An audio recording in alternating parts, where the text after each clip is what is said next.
In the nearly 40 years that have passed since the premiere of Sleeping Beauty, the original film elements had become faded, showing visible wear and obvious signs of age. For this video release, a significant computer restoration was undertaken, much like the 1994 restoration of Snow White and the Seven Dwarfs. In fact, Sleeping Beauty is only the second film in history to undergo this extensive computer restoration process. After every one of the film's frames was individually scanned into the computer, the process involved 4 basic steps.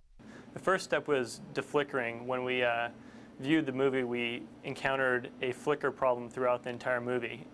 Each frame, from frame to frame, would have a different color to it. So what we had to do was batch process the whole movie and put it through a deflicker process, which would even out the movie and each frame so that the artist could then work, paint, dust bust, and be able to use constant images throughout the movie.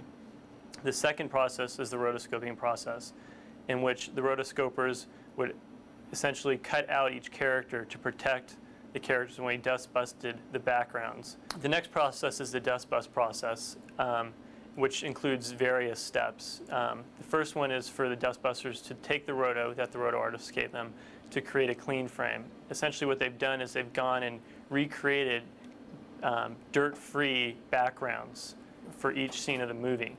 And then they would figure out how much dust to pull through without deteriorating the image at all, and then would dust bust the backgrounds and take all the dirt and cell scuffs and scratches out of the backgrounds, and then leave the interior of the characters for the painters.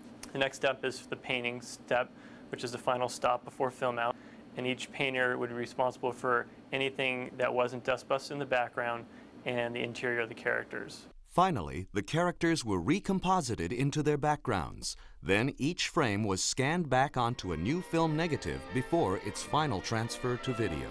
This restoration project was a tremendous achievement for all included. Basically, it was 108,320 frames that were all touched, all restored. That was with about 35 to 40 people at all times, 7 days a week, 20 hours a day. Came out to be about 48,000 man-hours. The result is an image not only as clean, sharp, and colorful as it ever was. The restoration was actually able to bring out original colors and textures better than 1959 film technology permitted for the film's premiere release.